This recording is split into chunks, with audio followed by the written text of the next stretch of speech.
This video is a part 2 for the previous halfway review for Tower of God. I won't bore you, so please check out the screen to see what I personally do to make these videos, and hopefully they give you an insight on my commentary, and if it might feel weird to some, but I want to reiterate some of the anchoring points. I am a Tower of God newbie. I have not read the manhwa. I am not aware of spoilers. I'm just climbing the tower with each episode. I'm an ignorant and innocent turtle. The screen tells you my process of reviewing each episode. Essentially, I don't know what happens in episode 10 when I review episode 9, etc. I put timestamps and a counter to make it as easy to navigate as possible. This was an immense and massive episode review and season review in general. Thank you for your support. A sub and a like would be absolutely fantastic. That's if you like it, and I hope you now check out the review. Let's begin. Episode 8, Kun's Strategy. Episode 8 started by building on the climax of the previous episode, whereby we were introduced to an immediate antagonist for the test, the ranker Quant. He is unlike the other rankers that we've been introduced to so far. Quant is anything but level-headed, according to the narration of Leroro. Just to quickly reiterate the task, it's a game of tag, Team A and Team B, with the it being the ranker Quant. The aim of the game is to ensure that a dedicated member of the team can make it past the bridge without Quant catching them and stealing an emblem. And Nak was the nominated bearer of the emblem to carry past the bridge. As the rest of the team, they were trying to fend off Quant. This was all orchestrated by the maestro that is Kun Aguero. More on him later. Team A had the following characters from the established cast that we know: Kun, Anak, Shibisu and Laure. As the challenge commenced, they attempted to capture Quant, but they were severely overpowered even when Quant's Shinsu was limited. The power of a ranker is immense and overwhelming. They quickly switched to plan B, stall him so Anak can reach the checkpoint and win. Laure was asleep at the start, and so he was out of commission. Quant gave a 111-second head start and chose to take the stairs when they had the elevator. He dispatched of the team members one by one. Shibisu was dispatched with ease, but he was resilient, which earned some brownie points and respect from Quant. Now, Quant reaches the top floor only for Kun to stand in his way. Where's Anak? She should be here. Kun attempts to tell Quant that she jumped down and took the exit on the floor, but Quant doesn't buy it. He immediately susses out that Anak is under the bridge on Kun's lighthouse. Interesting. I wonder how sensing Shinsu works. Will this be expanded on more? I don't know. Quant calls Kun's bluff and grabs him before jumping down to the bottom. His ego gets conflated as he tells Kun to beg for his life and then he might save him. Let's start rolling. This is the Kun Aguero show. Kun smiles and lets go. Anak's green April catches him and eases his descent. Anak is now in the clear as she runs to the finish line. Wait, only for Quant to appear and take the emblem. Team A loses. Why did they lose? Well, betrayal. Or is it? Kun and Laure bartered a deal with Quant, offering help to ensure his ego isn't wounded and he doesn't lose the game. In return, they asked for a favor. We'll find out more about that later. Team A taking the test was the main sequence of this episode. Although I enjoyed how occasionally they cut away from the main action to the two other rankers, essentially providing commentary, and Rak showcasing that he truly is a team player as he believes in Kun. Even Leroro does not believe at all that they have a chance. They cut to Team B all watching, and what was really weird and peculiar is that Bam was not truly paying attention. He was wondering where Rachel is, much to the dismay of Princess Endorsi. Why is Endorsi angry? Is she jealous? Have they had something going on off screen for her to develop feelings? I don't know. Or is she just angry that she's not getting the full attention because she's a narcissist? Well, we'll find out more, I'm sure, as the episodes come through. I liked how Kun apologized to his teammates for his plan failing, only for it to be revealed that he made the team lose on purpose. All the while, his friend His frown slightly turns into a smirk. Kun is amazing. The true team was the friendship list that they all filled in the previous episodes. Team A had to lose so they can give enough clues for Team B to pass. It's genius writing so far. The final minutes of the episode saw Team B commence their test. They chose Endorsi as the leader of the flock. We find out that the backstory of the female equivalent of Shibisu. Her story was tragic. The flashback and commentary was very informative. She discusses how she is losing the confidence in climbing the tower, a very real dilemma given the circumstances they find themselves in. We confirm what we all kind of knew. Ho is a bit of a snake and will do anything that it takes just to move forward. What's Endorsi's plan, eh? That was a good little cliffhanger, as we were reminded that this princess knows so much more and is yet to reveal anything. And it's just nice to see Endorsi supposedly betraying her teammates. I had problems with this episode in terms of, firstly, Leroro. Why is he unable to fathom the strategy and the true aim of the game? It's obvious that he did not know the true goal of the game, but it cements him as somewhat a tad more incompetent in comparison to the coffee ranker dude. Perhaps I'm overthinking it, but if Leroro had questions and doubts as a seasoned ranker, or is he even seasoned, surely it's, he could just observe and stay silent. Why is he being a bit stupid and showing his ignorance out loud? This is what Coffee Ranker did, and by doing so, because he was silent, he elevated his presence as a smarter and automatically more powerful, more trusted, more higher ranking official within the three rankers who are present so far. I liked Quant's brashness, and it seems like he isn't stupid. He just has a massive ego, and this makes me want to see more interactions among the rankers. Kun was the superstar here though, as he was calm, calculated, and his just nature of being calm and cool and calculated really did pull the wool over most of the people's eyes, including Leroro and Quant. It was a great highlight on his character. Team B looked hopeless in comparison, but let's see. So that was a great episode. Let's move on. Episode 9, The One-Horned Ogre. This episode starts off with the reveal of Endorsi's strategy. As only 4 of the 6 fisherman candidates can pass the position test, she rounded up all the fishermen in Team B so she could cull them off to ensure that she passes. Treachery! This is to ensure a guaranteed pass. It was a very logical and callous strategy, something which seems to be a theme recently. We will talk about that a little later on. The nature of her character is slowly unraveling, such that even Bam is understanding that, okay, something's a bit, okay. Bam is forced to understand a lot in this episode. Her detailing her strategy to the fishermen was reinforced with her backstory. She doesn't outright say that she murdered the rest of the princess candidates, but it is heavily implied. Pretty much she did. She tends to heavily imply a lot, actually. Quick rewind. Endorsi arrived as a little girl to a family of fallen noble. They were the least significant amongst the 10 great families. They were desperate to produce a princess of Jahad. They put in a very draconian system. After the families adopted strong females, they were forced to compete against each other to determine an internal ranking system. High ranks for luxurious full-course meals, whereas the low ranks received cold, stale bread. She was a low rank. Her determination and desire to eat a luxury meal drove her to murder the rest of the candidates to ensure that she received luxury food by default. A cold, callous strategy, because she doesn't want cold, callous, stale bread. This narration by Endorsi is used as a reality slap to Bam. This is what you must do to climb the tower. She then proceeds to dispose of the 2 fishermen and take a sword which has an ignition effect. When Bam tries to reason with Endorsi to spare the weak, she shifts from her bubbly, energetic demeanor to a melancholy tone as she says, "I've forgotten the taste of stale bread." Powerful, dangerous, and tragic. A powerful final attack is unleashed from one of the betrayed fishermen on Endorsi, but Bam steps in to shield her. He's hurt more ways than one. He says, "I can't betray or trick people to climb the tower." I am hating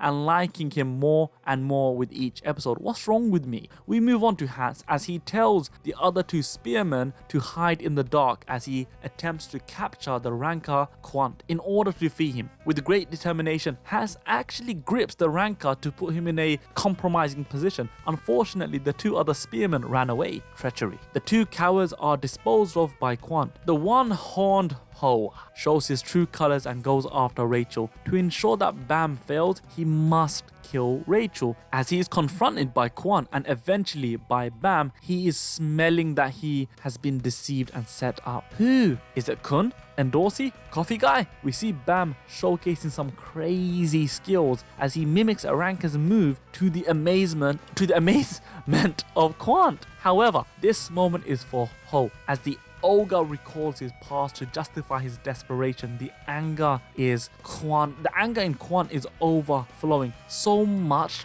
treachery. Ho says that he was putting on an act and he will do anything to move up. A theme reiterated by various character backstories in this and recent episodes. Most notably, the cat burglar from episode 8. Ho was unable to protect anyone as his nearest and dearest was slaughtered even before entering the tower. He was weak. The strong in this world trample the weak. Ho is in the latter category, he's weak. After being incapacitated by Bam, Ho comes to a stark realization that he will not pass, and thus he sees the only option, the best option, is to kill himself. Both the present day one-horned ogre and the past princess candidate were a showcase as how dangerous one can be when they have nothing. When they have nothing to lose and everything to gain. When all they know is pain and suffering, they just feel hunger in terms of food, but also metaphorically, the appetite for a better life, the taste of someone else's life. This will lead them to just devour someone else's life. Ho and Endorsey are the same side of the same coin. Just like tossing a coin, you have to be lucky as to how things play out. It worked out for Endorsey, but it didn't work out for Ho. I should feel sad for Ho, but that single-horned brat stabbed Rachel, who was innocent in this situation, just to attain his goal. This was his final move. Rachel is wounded and the silent rival of Rak disappears.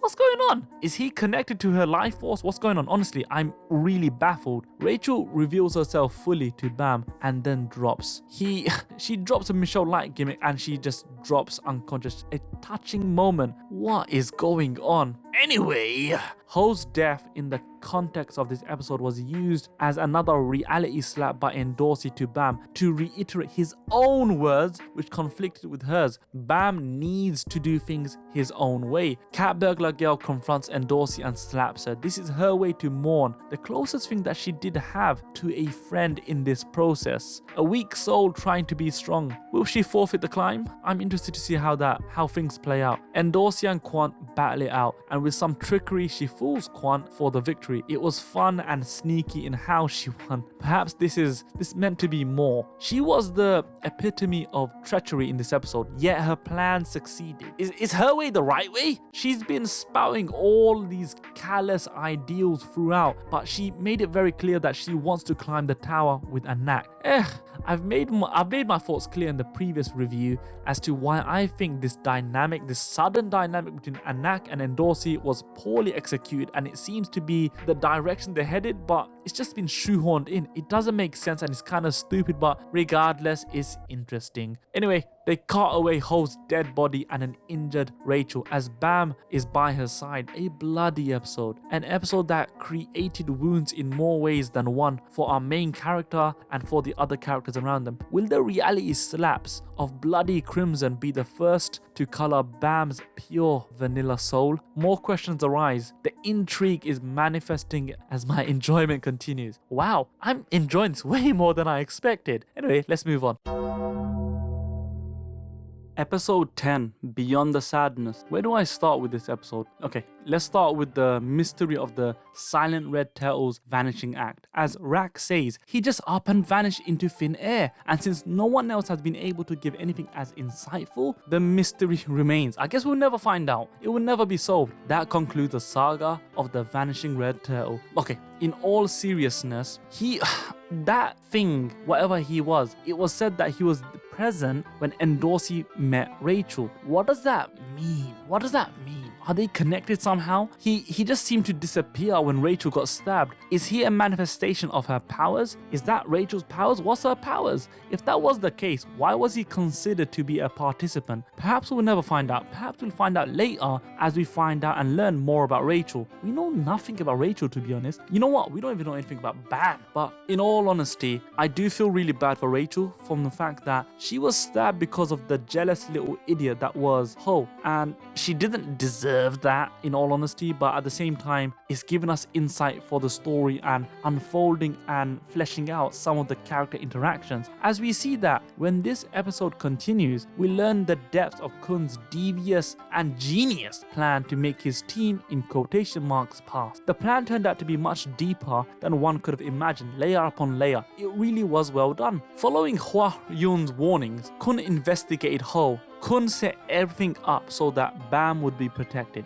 Finally hearing what Kun said to the test administrator, he made everything come together really well and gave a quite a nice and satisfying conclusion for this test. At this point, I would just like to say that I'm incredibly impressed by Kun's character. In previous episodes, we got to see his brilliant genius, but this episode made me realize that even then, just like I imagine some of you have, I was underestimating him. I will make it a point not to assume the great Kun's limits from now on. He really does play an integral role, eclipsing the main character at times. And that speaks volumes of how strong the side characters or the main cast is in Tower of God. And again, this is something that they've done extremely well, making non-protagonists to be more than just that. They really are very important. Everyone seems to be somewhat of a protagonist. They all have their own story, and I just realized that Tower of God is a story full of protagonists. Now, onto another one of these protagonists, Hwa Hyun. How did she know about Ho? Was she the one who gave him the note, or perhaps she's in cahoots with the one who did? Whatever the reason was, she doesn't seem to be against Bam. What does she mean that her journey ends here? She didn't even seem like one of the weaker characters. She's quite strong. She gave everyone a run for their money in episode 5, and Bam, of course, injured her using his crazy innate powers. I still don't know what that is. I'm just curious to find out more about her journey and what she meant. She seems interesting, but why did she bow out so early? She seemed to be one of the very few who kind of had her head firmly on her shoulders. She knew what she was doing. She knew very well what needs to be done, but for her to bow out so early is really weird. She is probably the most mysterious character so far, and what is it with these redheads? Honestly, every redhead is always mysterious and weird. I've seen 7 Deadly Sins and other stuff. Is this a trope or whatever? But let's see.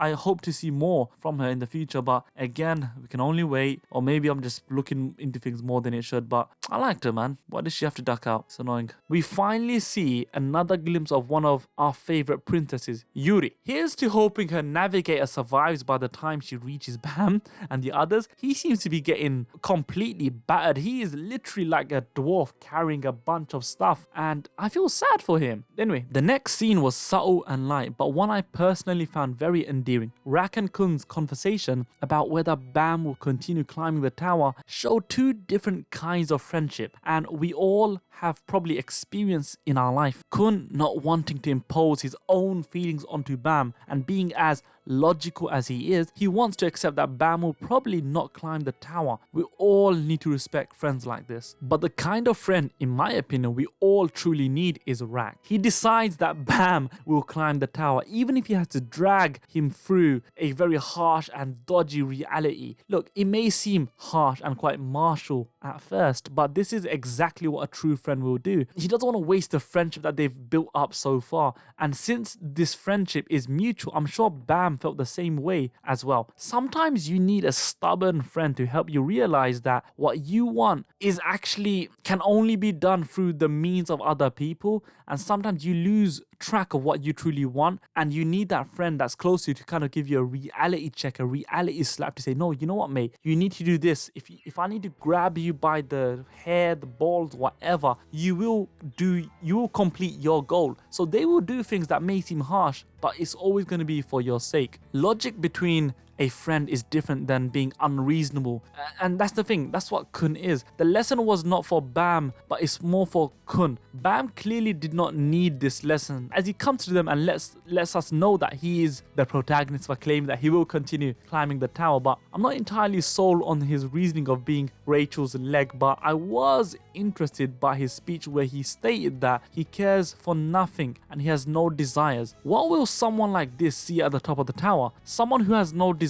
What's going to be waiting for them at the top of the tower? What can they truly achieve? How can they change the tower? What value do they actually bring? I don't know. I really do not know. A side note, yay for Chibi Rak. Seems like Rak showed his overwhelmingly greatness to the wrong turtle, the coffee turtle in this sense, and it showed the coffee guy's pettiness. I just love how despite characters being portrayed as mostly serious, they can be so damn relatable at times. I really like Ho's funeral scene. Let's focus on that for a second. It was nice to see everyone get together and get along after everything that's happened over the past few episodes. More than anything, I'm glad that it was Bam that organized everything, and he highlighted that despite being betrayed, the good part of his character remains unchanged. Though I've been annoyed by Bam's kindness and naivety in the past, this scene was quite nice, showing us that he's able to empathize only with the people close to him, but even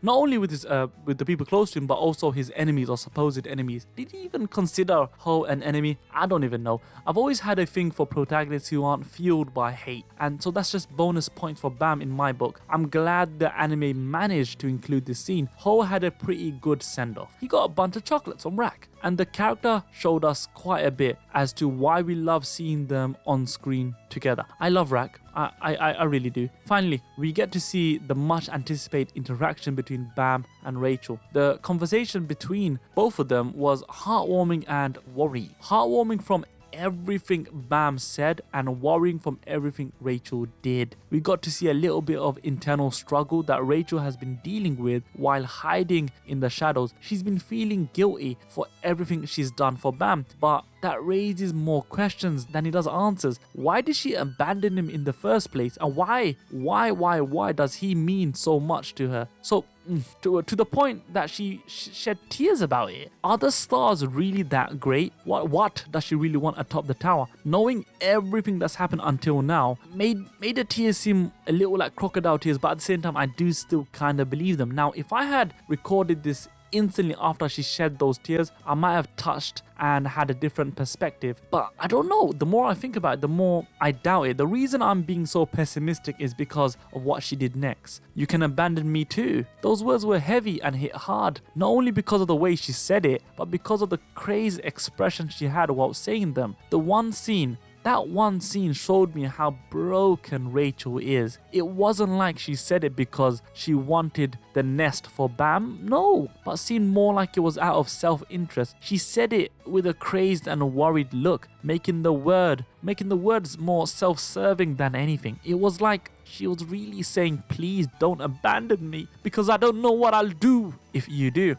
Perhaps I'm reading too much into this, but one thing I have learned so far is that these details are never added for no reason. Getting Bam's perspective on their relationship was honestly heartwarming and much needed. After this, she was the one who found him and showed him the light. Bam might in turn become the guiding light for Rachel, for her to overcome whatever is traumatizing and haunting her. Hopefully, their relationship starts to become a more neater and a more wholesome relationship from this point onwards. I'm looking forward to seeing them progress. Speaking of relationships progressing, I was upset to see the cat burglar leave so suddenly. She had a great chemistry with our martial arts legend that is Shibisu. It was great to see her leave on her own terms though. I like how the scene highlighted the harshness of the tower and once again bringing things back to reality for a bit. Not everyone is cut out to climb the tower. It is better for you to realize this than have the tower teach you. Shibisu got got a nice parting gift though. Perhaps he will add this sword expert to his title as well, alongside martial arts legend. Things start picking up from this point onwards. Plot-wise, we learn that Bam's Shinsu teacher is also an undercover agent of Jahad. That I honestly did not see coming. Knowing that he's from Jahad, what does that do? The whole dynamic and how he's going to behave, it completely changes things, and also adds a level of danger, but at the same time intrigue and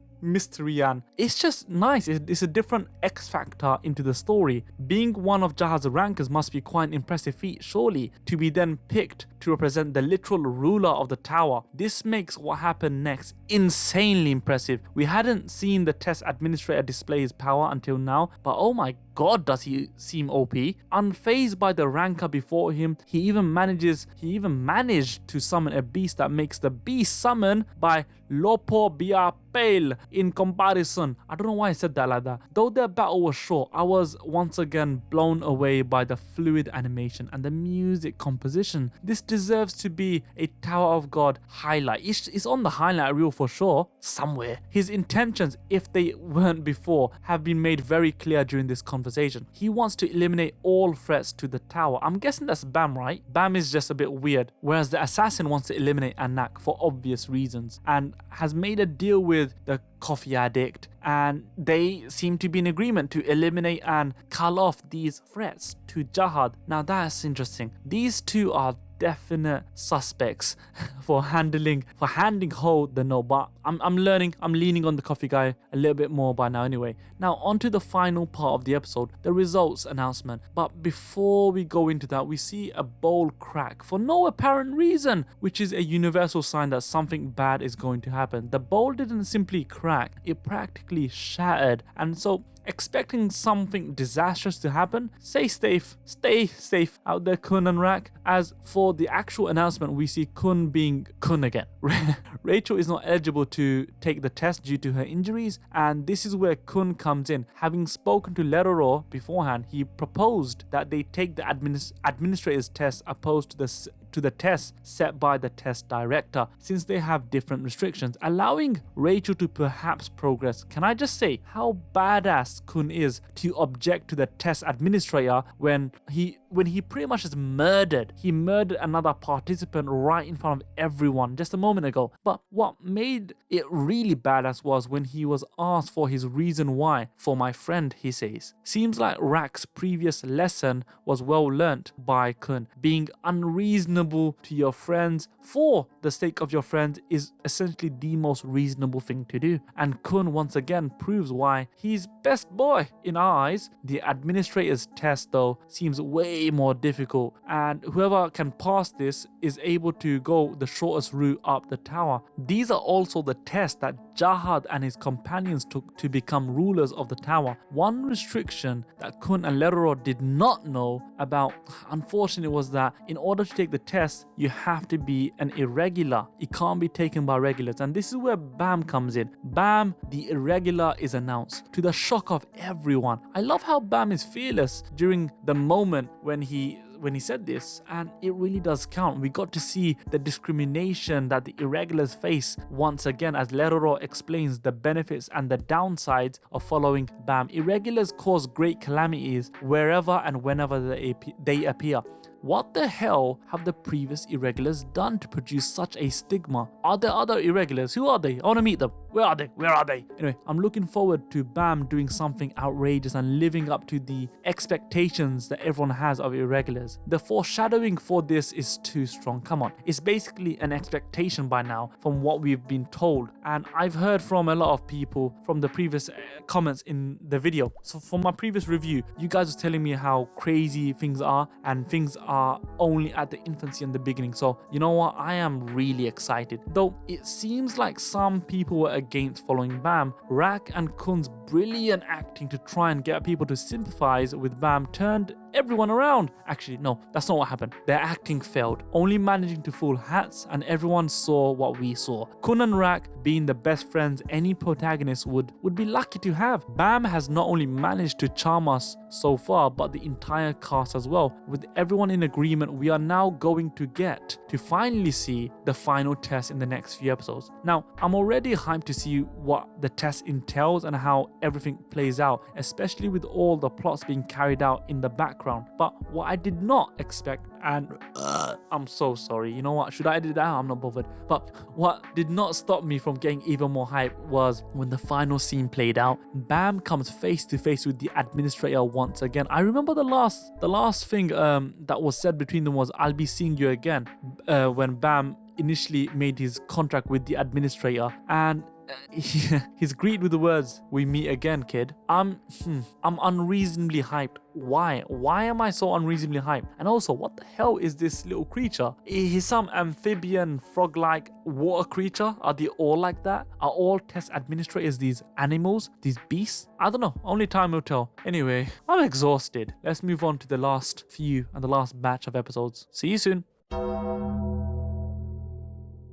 Episode 11, Underwater Hunt Part 1. Tell me, what do you desire? These are the words that start this week's episode, but what made this start so dramatic was that it was said to two characters. The administrator asked this of Bam, and the test director asked Rachel. This scene really did well to show the parallels and differences between Bam and Rachel. When Bam was asked the question, he seemed very pure and straightforward in his answer. When he was asked to Rachel, knowing the character of the test director, who is a bit devious and a bit deceitful, it came across as a little bit more impure. I don't know, could this be a foreshadowing of things to come between Rachel and Bam, or to showcase the parallels or the notions in which they adopt to climb the tower? I don't know, that's quite interesting. There just seems to be something brewing inside Rachel, and I look forward to seeing what decisions she makes. And one of the things is that we know nothing about Rachel. I know nothing about Rachel nor Bam, and that's really weird. I don't know anything about Rachel,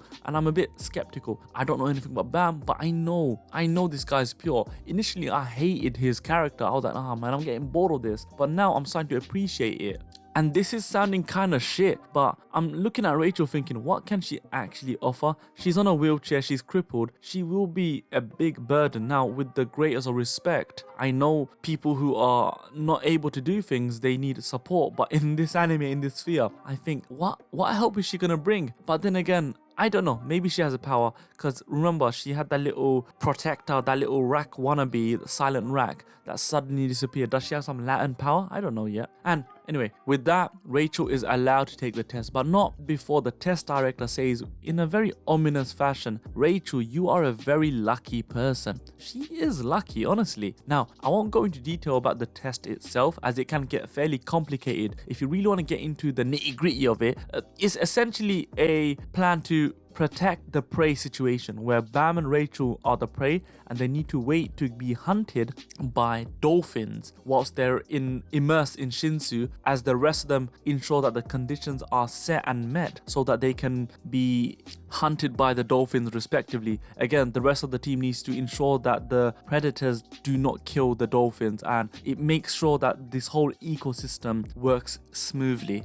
I could not help but agree with Rachel's statement upon initially seeing the visuals. They are underwater or under Shinsu, and you see swarms of fish swimming around.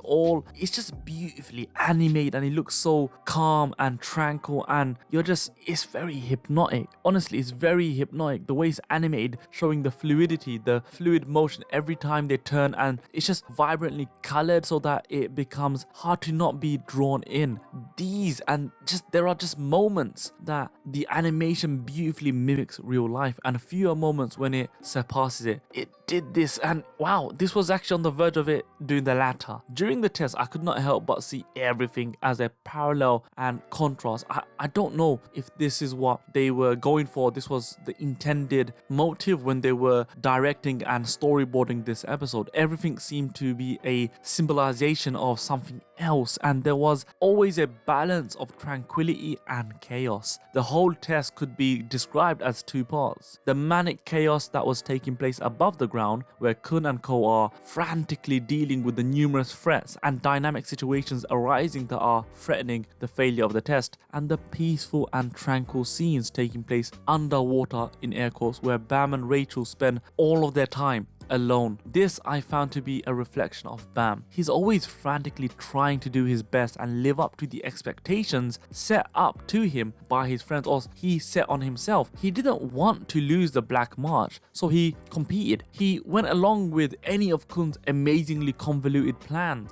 despite not understanding them at all, taking head-on tests without questioning it, all while not knowing whether he'll be able to fulfill his goal of seeing Rachel or not. So to me, Bam is trying his best despite not being strong enough yet to do things that he needs help to do, and thank God he has Kun. But beneath all of this, beneath the frantic nature that's happening in the exterior, Bam has one true desire, and that is to be with Rachel. All he wants to do is be at peace and be at Rachel's side. And if you look at it, this encapsulates everything. The test encapsulates everything really well. The whole test is a reflection of Bam, his psyche and his inner workings. Whether this was intended or not, it was a great parallel that arose in the episode. Now, for the contrast, as I have mentioned earlier, the moods set above the ground and underwater are drastically different, balancing each other out. The transitions between the scenes help to create a situation where the mood of the episode is in flux, and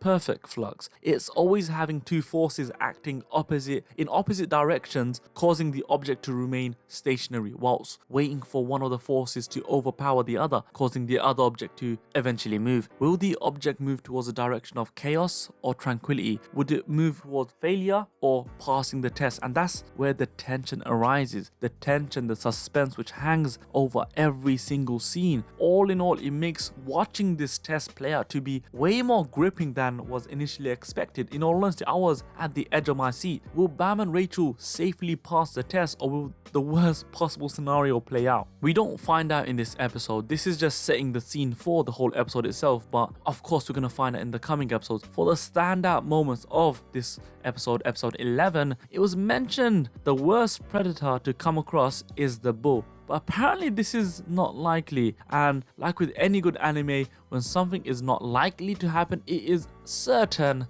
to happen, and so the bull appears. If the description of the bull was not enough to show you how terrifying its introduction was, mate, when it was introduced, the way it was introduced really did put the terror inside you. It instantly attacked and killed one of the regulars so suddenly that I didn't even realize that he was dead at first. With the appearance of the bull, we get a chance to see how our main cast fare against such a threat of that magnitude, and they fare quite well. Anak and Endorsi were both more than a match, but the highlight of the scene was definitely the sisterly banter between the two. Even though I think that Anak doesn't consider Endorsi a friend, she doesn't consider her an enemy, and that weird flux, she's in that limbo position where neither a friend nor foe, a neutral party in Anak's eyes, whereas of course Anak is more than just an ally for Endorsi, and this was all to the amusement of our martial arts expert Shibisu. Unfortunately for the dynamic duo, the bull appearing was not a mere coincidence. It was planned and taken control by our agent of Jahad, an assassin of Jahad. The foreshadowing from the previous episode finally comes to light. We get to see this time the bull playing properly. The difference between the ranker and an ordinary regular is immense, because remember, the bull can give rankers a problem. So wow, when the bull was serious, or he was unserious beforehand, I guess because of the control from the assassin, it really hit home the dangerous situation that they're in. The two princesses were no match, and right now I don't see them getting away. I don't see them winning at all. Maybe if they get support, that's one thing, but Shibisu can't do anything, man. He ain't gonna assist by any means. The assassin asked Endorsi to fulfill her duty as a princess of Jahad and take Anak's life. This is playing on her more evil, callous nature that has been fleshed out earlier, whereby Endorsi is willing to do anything to move forward. She has forgotten the taste of stale cold bread. One thing I've learned from these current episodes is that no character is left unchanged when they meet Bam, after they meet Bam, and this is very evident and emphasized more during Shibusu's speech on why they want to protect Bam. He still thinks that everyone has lost the will of climbing the tower, but Bam is unchanged. He's not tainted by any means. Because of this, I don't think Endorse's decision will be so simple, and we might get to see some more awesome character development in the next episode. Other than that, I liked how we're still being exposed to the different ways Shinsu can be used in this world. Kun figures out a way to see beneath the ground with the help of one of the quieter characters, resulting in perhaps one of the most beautiful displays of Shinsu manipulation so far. The animation was truly superb in this episode, and just the art and just the way it was storyboarded. Again, there was so many standout moments. It's very difficult to catalog them and tell you right now because this episode was really well done, but it was more so it was the first step of them actually getting serious. Before that, there was this weird quiet before the storm. This feels like the crescendo. We're leading up to the crescendo of everything. It's the hype moment's coming. The hype moment is coming. It feels like a penultimate episode. I'm looking forward to seeing the conclusion of this test, whether Yuri makes it to the test floor or not before anyone dies, especially her navigator. And will there be some sort of revolution, some weird turn of events? How on earth are the princesses going to be saved? And what's going to happen to Bam? What is going to be happening to our little fella down below? Let's see. We can only hope, but it was a weirdly decent episode, although it was a bit slow, but I felt like a lot happened, but not at the same time. It's weird. Maybe I'm just so impatient for the next episode, and that's what's really tainting my perspective right now. Anyway, let's move on to the next episode.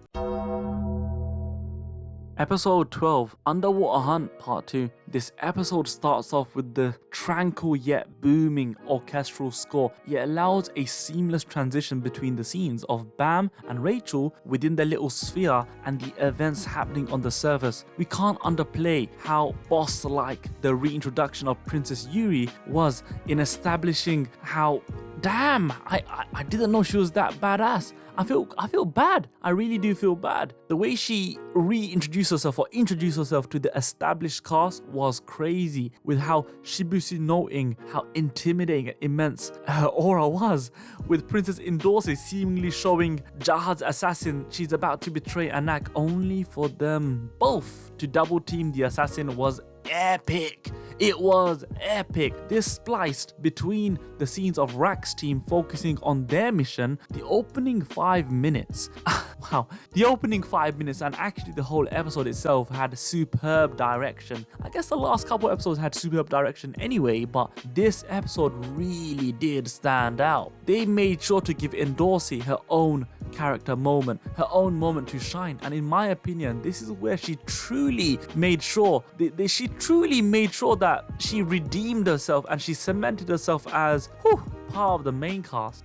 You know what, I would say redeem herself, but that's actually still inaccurate. What's she redeeming herself for? What is she atoning for? A more accurate phrase would be that this is where Endorse cemented herself as a major component of the team, and that she actually is fully committed to this team. They also give Rack his own character moment, which is completely in line with his character, how he chose to run towards his pursuers and fight them because he simply cannot be bothered anymore, all while carrying Paracule, who oh man, whose commentary was simply to highlight how mad Rack is. This is so in tune, and it highlighted what a likable mad alligator this character has become to us. I love Rack. It can't be emphasized enough how action-packed this episode was. We had action piece after action piece. It was all woven together, and they actually were being used to tell various stories, but it never got overwhelming to the viewer. So after the double team against the fluffy fat-tongued assassin, I was under the impression of how they might actually defeat him. Wrong.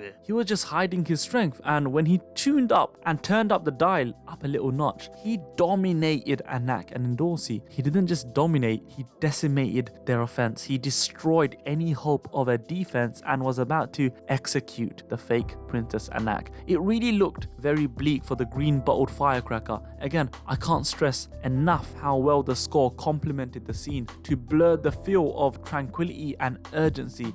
That's why it was a genuine perfect setup for Princess Yuri of Jahad to enter the scene. My opinion on her before was that I'm sorry guys, by the way, just forgive me in advance. My opinion on her before was that she was a spoiled, entitled little brat. Please keep in mind I am new to Tower of God, and I mentioned my thoughts in my impression videos on the previous review, but I feel ashamed now for thinking that Yuri Jahad was anything but a beast. For whatever reason, I either forgot or downplayed her strength as a ranker who is a princess of Jahad, and that seems to be a force to be reckoned with in its own right. In wrestling, we call it a squash match when someone is so dominant, and Yuri squashed the assassin. She did it so effortlessly. I said that wrong, didn't I? That's tongue twister. Effortlessly.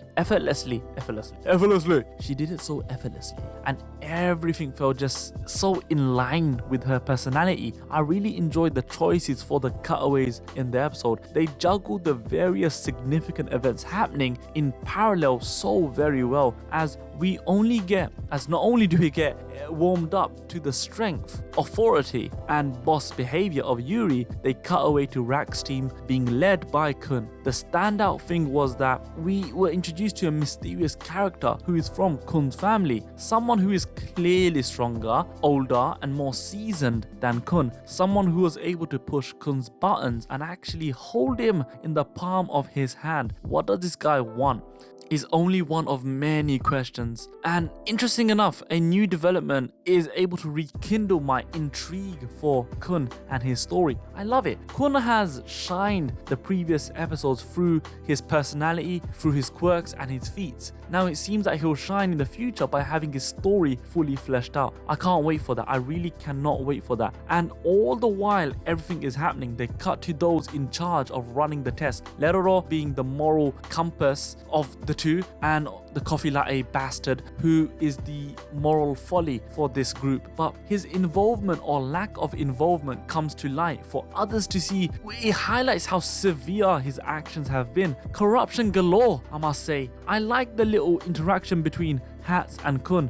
It kind of details a bond that has been forged among the people who were initially thought to be lone wolves. Although, wait, why is Kun so determined to climb the tower? Honestly, the team is really starting to take shape, and Kun, I just think of Kun saying, I'm gonna climb the tower for him. But anyway, the team is really starting to take shape, and it's feeling more and more credible, with the member of Kun's family even saying to Kun how he has some, air quotes, pretty decent allies. It just felt like they were recognized as not only being strong but able to climb the tower. They are ready to venture through the tower. They have ventured test to test to test, and now they're ready to finally settle on a distinct and a rigid team. Well, I'm sure they'll expand later on, but they have their cast and they can now venture onwards. This is where the excitement ends. The assassin reveals that he sent the bull after Bam, and the tone shifts to sheer peril.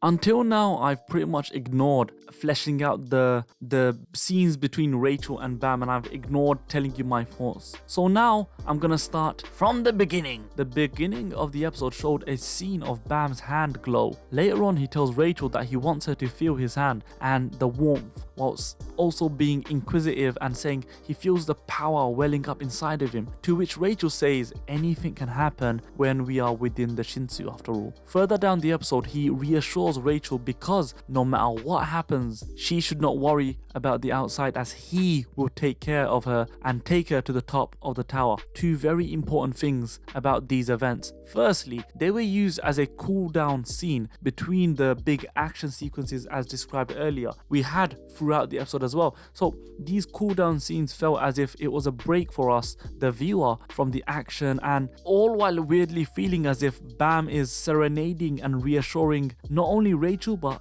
us as well. It's going to be alright. It's going to be alright. His tone and mannerisms were so innocent, softly spoken, and honest. Secondly, and most intriguingly in my opinion, Rachel was not audibly upset nor nervous. She was just quiet. She actually didn't even ask for reassurance from Bam. Bam read her body language and thought it was best to maybe chat to her or, hold her hand and just reassure her. Even if she was crippled in a wheelchair, crippled in a wheelchair. Man, I'm so sorry. I need to hold back my anger and thoughts.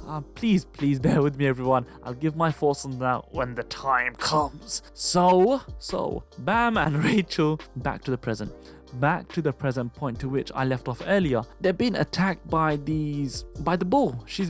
Both Bam and Rachel are being attacked by the bull. In the previous episode, we saw how dangerous the bull is, and with the tone shifting completely, and with Bam and Rachel within the Shinsu, as Bam is protecting Rachel in a wheelchair nonetheless, it is a dire situation. As Bam says the things that he's learned and the achievements he's got, him making friends and learning Shinsu, etc., he uses that phrase to not only show how proud he is of himself, but also to justify why he and Rachel will climb the tower together. Oh man, this guy is so bloody precious. I hated his naivety for the longest time, but now I feel bad. So as this dialogue starts, it's very important to note that they played the identical score and music that was used to introduce us to the tower in episode 1, where the narrator asks questions, why do you want to climb the tower, and listed possible reasons, while this operatic tune alongside it periodically gongs. You can hear it. This right here is literally Bam poetically answering those initial questions and justifying how and why. The how being his new affinity with Shinsu and his newfound friends. The why is because of Rachel. Boom! Here comes the bull. The first attack, and the first line from Bam is, Rachel, are you okay? And then as Yuri attempts to put an end to the test, and Nak exclaims, stop, we'll also fail because we've chosen to climb the tower together, echoing Bam's previous statement about his friends and how they will be vital to climb the tower. Poetry in motion. Bam struggles as his friends voice their belief that he will be okay to climb the tower. Oh man, this is again poetry in motion. The friends believe that he will pass one way or another, to the surprise of Princess Yuri, who notes how Bam has grown so much since her last encounter with him. Bam fires Shinsu blast after Shinsu blast whilst being absolutely battered by the bull. Literally, it feels like a matador failing to dodge the bull in real life. They take a page out of Bam's fight against the steel eel and he's swallowed up. However, this time Bam charged up some golden aura Shinsu. That's when you know things are getting serious. Although the steel eel spat him out last time in episode 1 or 2, I can't remember, Bam literally explodes out of the bull. This was another way to show his progression as a character, but more so from a physical point of view. He did not need the Black March. Instead, he relied on his skills as a Shinsu user. The fight against the steel eel was a mixture of luck, smarts, and assistance from external forces, whereas this fight against the bull was purely won by Bam's true innate power and skill. As he explodes out the bull, he's exhausted and wounded. He falls back and he lands on Rachel's arms. Again, poetry in motion. As he regains his breath, the light above them, which essentially signals the finishing point, becomes visible. It shines down and highlights the face of this struggling hero. Goodness, Bam, you did it. You defeated the bull and showcased your own development in every department. You honestly clocked everything. You smashed it, Bam. They cut away to Yuri, taking back the 13-month series swords and talking to them and saying, shut up, get lost. And she gives some sort of ticket or some emblem to Shibisu to give to Bam and instructs him to tell Bam to go to the 77th floor. Her team walk off, but the silver-haired fella is in surprise. He is surprised when he sees the one-eyed redhead whom Bam injured in episode 5 walk by. He says, what is a navigator doing here? Hey, what? I'm confused. I said earlier how her exit from the test just didn't make sense and how she was such a mysterious character. What is she doing here? I thought she left. I really think that there must be more to it. Anyway, they're obviously sowing seeds for what is the navigator doing here to mean something way more. So she's gonna play a major part, but let's see and how things pan out. This is all happening while this victorious somber score is playing. Bam, you actually did it. Honestly, well done, Bam. The score increases in volume as they near the light, as Bam, who is trying to ensure Rachel and reassure Rachel, says, didn't I tell you? I promised you I'd take you to the tower. He then repeats her dream and says, we'll look at the stars together at the top of the tower. He extends a warm, generous hand of camaraderie, friendship, and love to Rachel. As she reaches his hands, she leans in and stands up. I thought she was going to hug him. She stands and then she pushes the sorry son of a bitch down the Shinsu bubble. What the actual fluff? What the hell just happened? The score silences as Bam gasps in surprise. We all collectively gasp in surprise. Like Bam, we are struggling to process what just happened and what is happening. She pushed him down. They were so close. They were so close. Why? Bam says, Rachel, in a tone of disbelief and heartbreak. His guiding star, his reason for existing, his reason to climb this tower, his only love, his Rachel, just pushed him down to his doom. The ending theme plays as we see Rachel's expressionless face contrast to Bam's face of pure shock. It's a big fall in every single way. He's falling physically to his doom. He's falling personally to his doom. He's falling from the very high pedestal that he put Rachel on to his doom. He is falling. He's hurting. But he doesn't know. He doesn't know because he hasn't even processed anything, as he's still crippled by the shock. The episode cuts to the other characters, but it's only Kun and Rak who seem to behave as if something is wrong in the universe. Something just weird and not right just happened. Both Kun and Rak seem to stop whatever they were doing and they just feel like something's not right. Again, beautifully done. The direction was beautiful, but the other characters are going about their life in a normal way. But it finally cuts to the test administrator, who shows a coy, sly, and slimy smile. Fucking hate that guy. Before cutting back to Bam as he's falling, and since they show Bam falling while the credits are playing out and the song is playing out, the ending song, we as the viewer are able to digest what just happened. Also, the fact that he's falling, still falling, gives us a perspective of how big the physical fall is. Again, we understand how big it is physically and also metaphorically. So remember, I kept all the Bam and Rachel interactions until the end of the episode, until the end of the review. It's because if you rewatch it, all the signs were there with Rachel's behavior and how reserved she was. But even still, you would never have guessed she would have done such a heinous act. She would have done that. Actually, wait. The girl can actually walk. She faked being in a wheelchair all this time. She must have had help from someone, from the medical notes or someone in the team. This only leads me to believe that this was the plan conducted and concocted by that coffee drinking bastard of a test administrator. Anyway, as I was saying, all of Bam and Rachel's interactions were pretty much outlined. Everything that we've heard from Bam's mouth materialized. We saw how much he cared.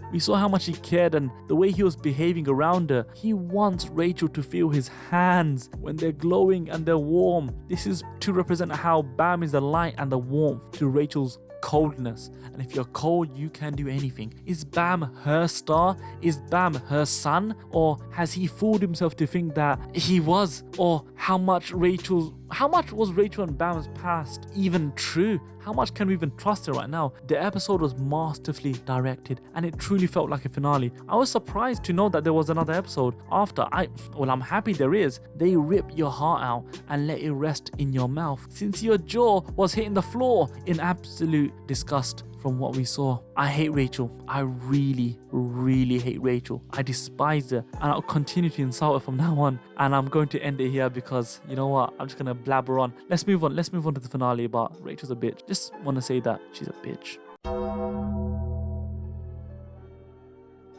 Episode 13, Tower of God. So the previous episode was an absolute roller coaster. I really didn't know what to expect in the slightest from this episode, but it seems very weird yet appropriate to get Rachel's perspective of events. We jumped between time and we finally get to see Rachel's journey within the tower. And well, I'll keep my overall thoughts about this episode and the season till the very end, so please do stick around. She opens the episode sighing and just saying, oh, it's finally over. But you can see that dodgy demon rabbit head on, smirk and remark, no, it's only just begun. Firstly, what is head on? Is he good? Is he bad? Is he neutral? What is neutral? Because it seems that the ones in power are somewhat corrupt, from the example of the coffee bitch. But I think we saw more dialogue from Rachel in the opening 2 minutes, 1 minute of this episode than the previous 12 episodes combined. The same score from episode 1 and before. The bitch pushed Bam down the bloody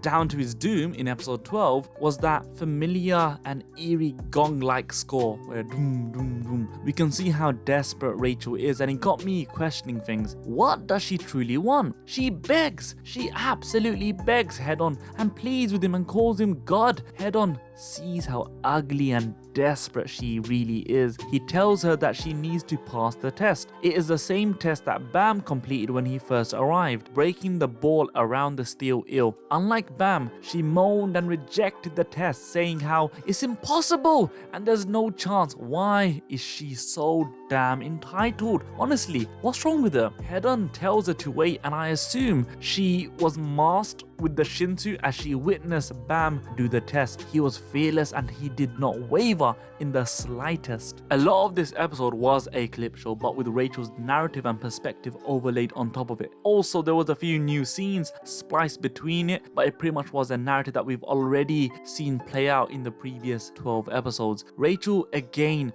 moans how she needs another chance, and Head-On remarks how hopeless she is. He says that he's only given her an opportunity because of her immense stupidity. The main question I have is why? Head-On, why? She clearly has no talent. Head-On, you even clearly stated that she was not even supposed to be chosen. She's not worthy in the slightest to climb the tower. Head-On even susses out that her dream to see the stars is bullshit. Head-On's intuition about her true goal is verified by Rachel later on, and we'll get to that when the time comes, but essentially she doesn't want to even see the stars. She wants to become a star. More on that again shortly. Back to Head-On. Why on earth are you giving her a chance? He confirmed that she's weak, untalented, and simply does not have the unwavering spirit to put herself at risk for her goal. When he made her watch Bam's test, he said, watch your savior be born. Is Head-On able to see the future? Is there a prophecy I'm not aware of? One of the things that confused me and intrigued me was that when we saw Bam take the test, she started saying, why does Bam get everything? Now, what does that mean? Is she talking retrospectively as a whole? So is she looking at this with hindsight after all of the events up to episode 13 unfolded? Or was that her exact thoughts when she was watching and witnessing Bam take the test? What I'm getting at is this: was she jealous at that point of witnessing Bam enter the tower, or was it later when she developed the jealousy while seeing Bam making friends, etc., as the episodes played out? Anyway, she can't withstand low-level Shinsu, nor does she have a shred of charm, so why was she given an opportunity? Head-On? Also, why did Head-On want her to kill Bam? I did say Head-On seemed super sketchy during my previous halfway review on episode 1. I guess this confirms it, but is he a villain? I don't even know, man. Rachel was given the task of killing Bam, and when she pleaded for a cool weapon, she was given this bodyguard who will ensure her safety, the silent red turtle who vanished after she was stabbed. All the loose plot points and plot threads are seemingly being addressed, so that's always a plus. The next couple of scenes are essential and essentially retelling the story of what we already knew, but from her perspective. We as the viewer have been given the context, and now we understand many of the loose-ended commentary, such as when Endorsi said, is it okay to kill them all? We now know why. Or when Endorsi said she hopes whatever is at the top is more important to Bam, when she said it to Rachel as she was concealing her identity. We see conversations between the test director and the red-headed Hwa-ryun. It is super interesting as the coffee fella says that they want to see if the boy is worthy of what we desire. He used the word we, meaning he and the redhead. So that means they're in cahoots, right? Are they opposing whatever faction or group Head-On is affiliated with? What are the factions and groups in the Tower of God? Are they part of the same team? This was when the redhead had both her eyes, so this was early on in the series before episode 5 when Bam just injured her. He states how Rachel was bait, and this is the coffee dude, which is why Hwa-ryun attacked Rachel in episode 5 during the crown game. What was very interesting was how Rachel's bodyguard, who exists to protect her, did not at that point, and Rachel even says that. That makes me think perhaps Head-On and the coffee fella have similar goals, or Hwa Hyun is just simply that good. I don't know. I really don't know. As the story unfolds, we hear Rachel complain and worry how she might not be able to climb the tower, how she doesn't have the bottle to kill Bam, how she's fearful. It's as if that is her heart wavering for Bam, but I honestly think that it's just her being a coward.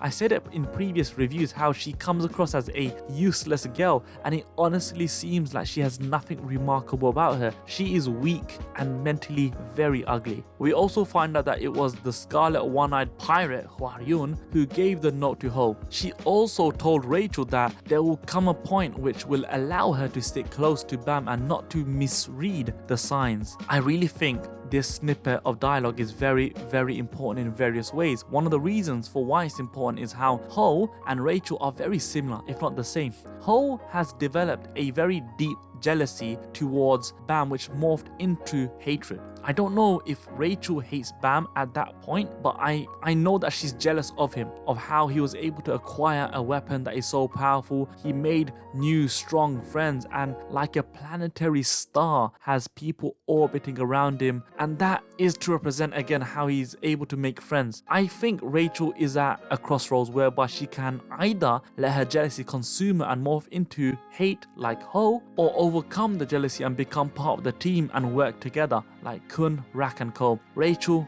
misreads the signs, and it's pretty much a female Ho. She pretty much is a female Ho, but worse. During the narrative, we see Rachel not doubt herself, but angry at her situation because of how fortunate others are. A very poisonous mindset. In a futile attempt to make Bam leave her, she wasn't serious. She fully accepts that she must do what she has to do. She tells Bam, oh, go, but she wasn't serious. She now officially hates Bam. And during Ho's funeral, nonetheless, that's kind of poetic. I'm sure that is. It's to signify that she has misread the signs. When Bam tries to reassure her and says that she is his light, she exclaims in the narration that she is not a light. She is too black and muddy. I'm curious, is she black and muddy because of her newly found mindset?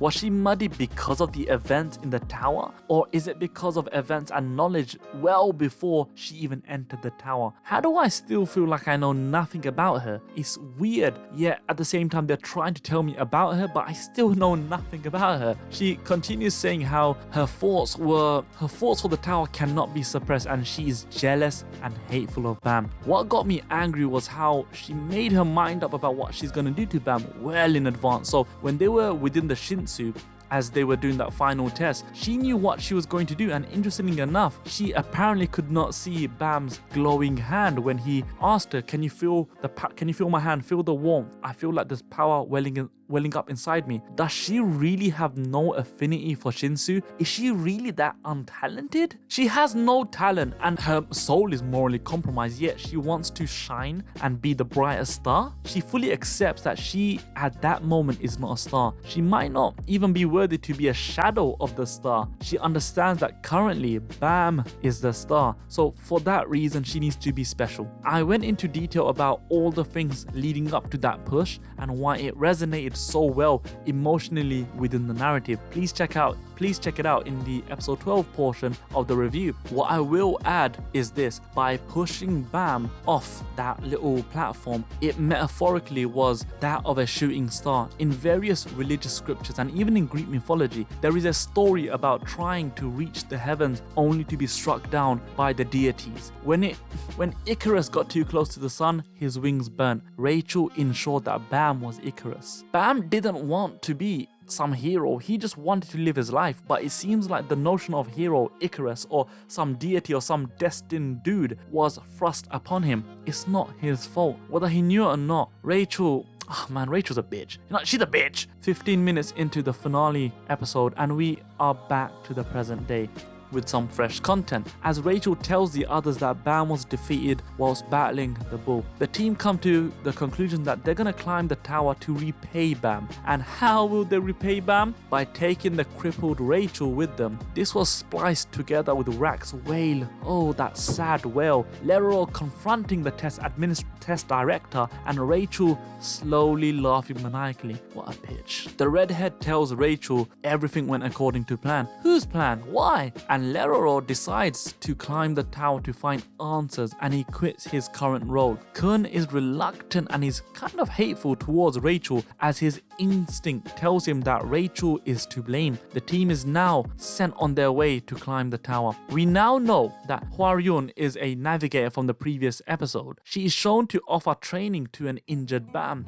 Bam is still hurt physically and mentally. He then states that he's gonna climb the tower, but not to reach the top for answers, but he's going to gather the answers along the way, to the surprise of the red-headed eye-patch navigator. It ends the main episode in similar fashion on how episode 1 began for this season. Welcome to the Tower of God. And the little mural-esque narration as to how this is the story about Rachel, the girl who wanted to see the stars, and Bam, a boy who needed nothing but her, their end and their beginning. Now about that, I said in detail as to why I thought it was so weird in the previous video, the previous first half review. Why do they say end before beginning? Is this the end of the Bam that we currently know and the beginning of something new? The final scene was a silhouette-ish figure of someone with very long hair and a decently tall, kind of henched out figure. I had to rewatch this scene various times, but was this a new character? Was it a girl? Was it a boy? I don't think it's a girl because they're quite muscular. I don't think it is a new character purely because of the fact that this was directly after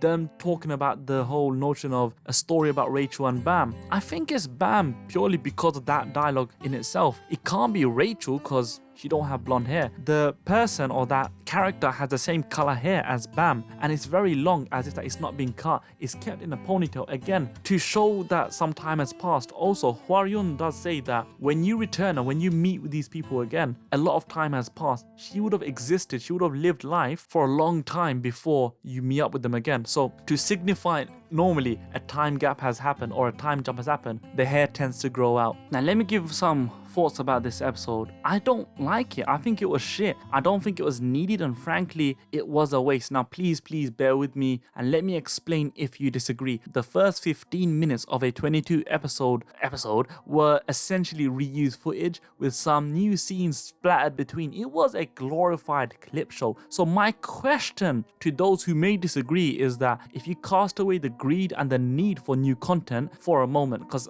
I struggle with that as well, I'm very impatient, would this not have been a much better served as the opening episode for season 2? Wouldn't it have worked way better? It would have reminded you and the new viewers or the viewers who've forgotten of the events of season 1, but from a different perspective, so it would feel somewhat fresh. It would rekindle your hatred and your shock for Rachel as we did by the end of episode 12. It would have truly been a perfect opening episode for season 2. Also, does this mean that the coffee test director's antics throughout this season might not have been as nefarious as one thought? The world of Tower of God is shaping up to be something immensely big, and when I think about how there were so many different agendas going on, there must be various groups at play, and we know that there's all these families. There's at least 10 different families, and then you got Jahad, and then you got these different rankings and the hierarchy of people who've climbed the tower and such, test directors, the test administrators who look like weird things. They look like animals. What the hell is going on? Now, I've read various comments of you guys telling me how massive this world is from my previous video, and it makes me wonder whether a 13 episode season or a 24 episode season can do it justice. I felt throughout this season they rushed things that had me wondering if have I skipped an episode or some scenes or something. An example was how Anak had a murderous hatred for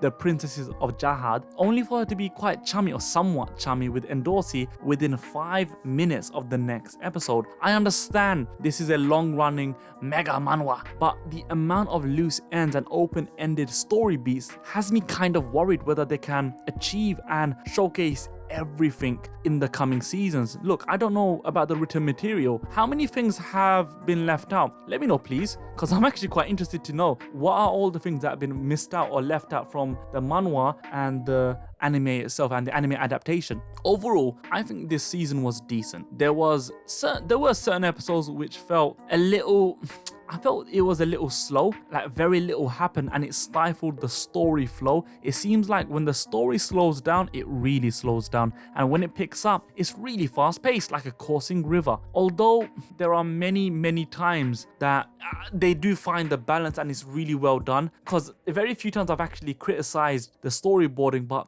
they need to make that more consistent because the slow times are kind of boring. By I think episode 4 I was bored. Episode 6 I was kind of bored. It was really slow. A lot of the times I know what they're trying to do. They're trying to achieve the whole calm before the storm feeling for the viewer, and you don't need to do that. Come on, you don't need to do that all the time. And especially when you're doing it within a 13 episode run, either you slow things down and you give us more, and that means that maybe you don't end in the same place as you would have as you do right now, with Rachel pushing Bam off and them going all the way down, as in them passing the test and all that. Maybe not, but I would have loved that. I'm quite impatient. I do like shit to move forward, and even if it does sacrifice some of the story beats, I like to know what happens next. I'm really impatient. But overall, if I were to rate Tower of God, I would say it's around a 7.5, probably an 8. And that shows that it wasn't a shit season. It's just that the final episode, the finale episode, and some of the middle episodes really did let it down. Otherwise, I would have thought it would be excellent. Like, you know what?